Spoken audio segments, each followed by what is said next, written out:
नमस्कार, खबर समय जगत में आपका स्वागत है। मैं हर्षिता जौहरी। आइए नजर डालते हैं देश प्रदेश से जुड़ी तमाम खबरों। बालाघाट, जहां एक और देश में कोरोना महामारी संकट बढ़ा हुआ है, तो ऊपर से पड़ोसी देश चीन से बिगड़ते संबंध, साथ ही देश के सामने बेरोजगारी के बीच आत्मनिर्भर होने की चुनौती है। ऐसे में एक इंजीनियरिंग करने वाले युवक ने चीन को करारा जवाब देने के लिए कमर कस ली है, जो चीन से आयात होने वाली सामग्रियों के विकल्प के तौर पर स्वयं के खर्च पर सामान तैयार करके न सिर्फ आत्मनिर्भर बनने की ओर कदम बढ़ा रहा है, बल्कि कई लोगों को रोजगार देकर मिसाल भी कायम कर रहा है। यह युवक अपनी गौशाला में गाय के गोबर से राखी बना रहा है, तो वहीं कोरोना काल में बेरोजगार युवाओं को रोजगार भी प्रदान कर रहा है। बालाघाट जिले के वाराशिवनी क्षेत्र के दिनी ग्राम के रहने वाले भुवन उर्फ बाबा उपवंशी अपने नित्य नए कार्य के लिए इलाके में पहचाने नाम है, जो कोरोना काल में इन दिनों गाय के गोबर और अन्य औषधि मिलाकर बेहतरीन स्वदेशी राखियां अपनी गौशाला में तैयार करके उसे बाजार में उतार चुके हैं। पूरी तरह स्वदेशी इन राखियों को न सिर्फ बेचने के लिहाज से, बल्कि चीन के उत्पादों के विकल्प के तौर पर भी खुद को तैयार कर रहे हैं। भुवन की माने तो गोबर समेत पंचगव्य की ये राखियां पर्यावरण और सेहत के नजरिए से बेहद किफायती साबित होंगी। राखी का निर्माण करके न सिर्फ भुवन आत्मनिर्भर बनने के साथ रोजगार के अवसर पैदा कर रहे हैं, बल्कि आगे गोबर और अन्य औषधि को मिलाकर भगवान गणेश और कृष्ण की प्रतिमा तैयार करने का सफल प्रयोग भी कर चुके हैं। वहीं ग्रामीण अंचलों के ही फसलों और अन्य उत्पादन से बेहतरीन घरेलू सजावटी सामग्रियों का भी निर्माण करके चाइना उत्पादन का विकल्प भी देश में तैयार करना है, ताकि देश का पैसा देश में रहे और प्रधानमंत्री समेत शासन प्रशासन का कोरोना काल में आत्मनिर्भर बनने का सपना साकार हो सके। भुवन उपवंशी चाहते तो कंप्यूटर इंजीनियरिंग की पढ़ाई करने के बाद बड़े महानगरों में अच्छी नौकरी कर सकते थे, लेकिन स्वदेशी सोच और लोगों की सेवा के जज्बे से आज उन्हें नई पहचान मिल रही है। यहाँ भुवन की गौशाला में कल तक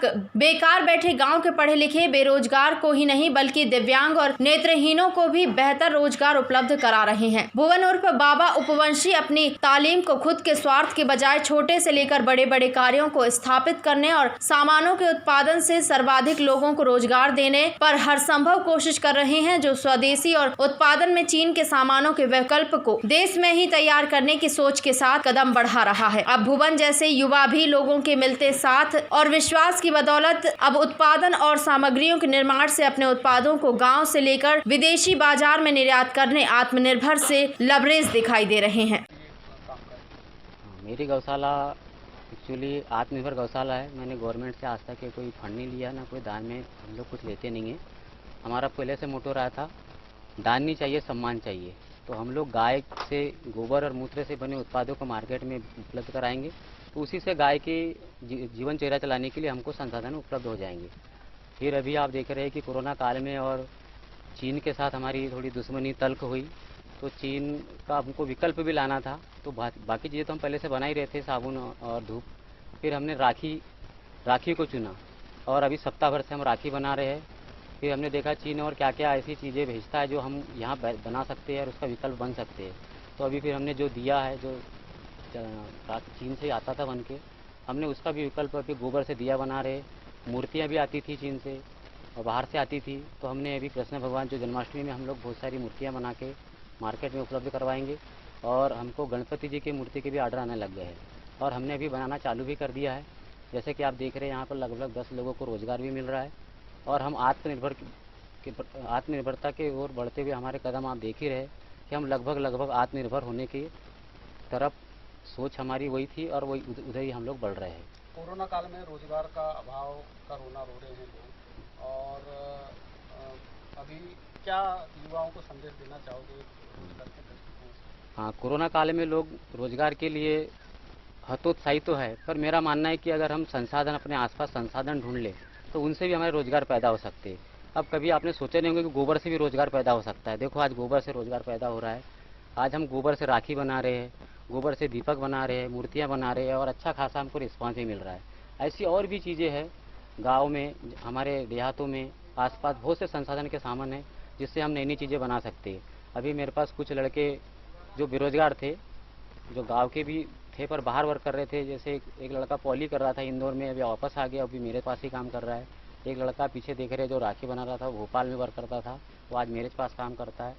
और कुछ हमारे यहाँ कलाकार थे जो पेंटिंग और मूर्ति बनाने का कार्य करते थे, उनको भी काम नहीं मिल रहा था, उनको भी हमने यहाँ काम दे दिया। कुछ मूक बधिर और हाँ अंधे। हाँ, मेरे पास एक विकलांग है जो पैरों से विकलांग है, वो पेंटिंग का कार्य अच्छा करता है, तो उसको भी हमने कार्य दे दिया है। और एक नेत्रहीन बालक है, वो अभी नहीं है फिलहाल, कल आएगा। वो भी मूर्ति बनाने में अपना सहयोग करता है और अच्छी खासी मूर्ति बना लेता है, उससे भी रोज़गार मिल रहा है यहाँ पे। ये बताइए कि बार बार जो है चाइना से संबंध भारत के ये हो जाते हैं, बिगड़ जाते हैं। ऐसे में क्या लगता है कि भारत को ही एक विकल्प के उत्पादों के विकल्प के तौर पर हाँ उतरना बिल्कुल बिल्कुल। जैसे आज हम घरेलू उत्पाद के ऊपर ध्यान दे रहे हैं, हम घरेलू मार्केट के तक के सप्लाई की बात कर रहे हैं। अगर हम सब मिलकर चाहे तो हम एक सप्लाई चेन के अच्छे खासे मेंबर बन सकते हैं। हम क्यों हमारे देश में, हम बाहर भी बेच सकते हैं अपनी चीज़ें। आखिर हमारी चीज़ों में कोई कमी नहीं है।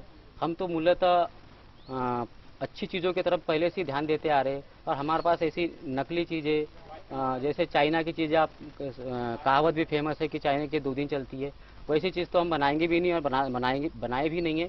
पर अगर हम कोशिश करें मिलकर सब कोई, सरकार के साथ और आम लोग अगर सोच ले, तो हम बाहर के अंतर्राष्ट्रीय मार्केट में भी देश से बनी चीज़ों को भेज सकते हैं और देश में रोजगार भी पैदा हो सकता है और आत्मनिर्भरता की ओर अच्छा कदम भी हो सकता है। बाबूजी, आपका शुभ नाम? मेरा नाम है अमृत लाल उपवंशी।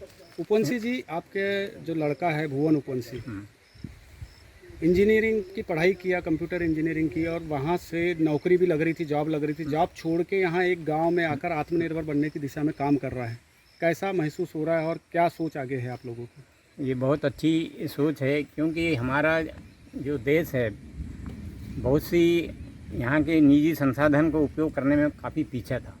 और अभी जैसे ही ये कोरोना चीन का फैला और चीन से विवाद भी हुआ, बहुत से हमारे सैनिक भी उसमें मरे, तो फिर अभी पढ़ा लिखा जवान था, पहले नौकरी भी इसको लग रही थी, काफ़ी इंटरव्यू दी, लेकिन वो करना नहीं चाह रहा था। इसका पहले से माइंड था कि मैं अपने स्वदेशी जो धंधे को बढ़ाऊं, अपने जितने बेरोजगार लोग हैं जिनको नौकरी नहीं मिल रही उनको इस धंधे में लगाऊं और ये अपने उत्पाद को, अपने स्वदेशी उत्पाद को पूरे भारत में फैलाऊं, ताकि हमारा भारत निर्भर हो। और विदेश से हम जो सामान मंगा रहे हैं, चाइना से मंगा रहे हैं और भी आ रहे हैं, बहुत सी विदेशी कंपनियाँ, करीब 500 कंपनियाँ हमारे यहाँ, तो हमारे देश का पैसा बाहर न जाए, देश का पैसा देश में रहे और देश के बेरोजगारों को ये काम मिले।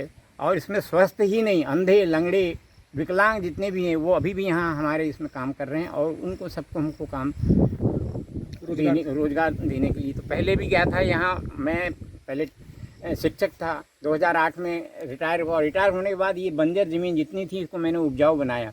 तो ऊपर जो है हम पूरी जैविक खेती यहाँ 5 एकड़ में मैं कर रहा हूँ और 3 फसल यहाँ ले रहे हैं। उसके साथ साथ 12 महीने यहाँ सब्जी का उत्पादन हो रहा है। आयुर्वेद की दिशा में भी बहुत बेहतरीन काम कर रहे हैं आपका लड़का। आयुर्वेदिक में भी यहाँ कम से कम 154 किस्म की जड़ी बूटियाँ हैं और उससे जड़ी बूटियों के अर्क निकालना, गोबर गाय के पेशाब से बनाना, गाय के पेशाब से ये कीटनाशक दवाइयाँ बनाना, और किसानों को हम जो है फ्री ऑफ चार्ज अभी फ़िलहाल में सप्लाई कर रहे हैं। रासायनिक जो दवाइयाँ थी वो हर कीड़े के लिए अलग अलग दवाई है, लेकिन हमारी ये एक दवा जो है हर कीड़ों को मारती है। वर्क बन रहा है, इसमें बहुत से विकार हमारे शरीर में होते थे, जिस भयंकर से भयंकर भी बीमारियां जो है इसके माध्यम से और जड़ी बूटियों के माध्यम से ठीक कर रहे हैं। आप यहाँ देखेंगे अभी एक मरीज जो है नागपुर मेडिकल कॉलेज से रिटायर्ड था, उसके घर वालों ने उसको छोड़ दी थी मरा हुआ करके, यहाँ वो पहुँचा है तो आज तंदुरुस्त है, घूम रहा फिर रहा।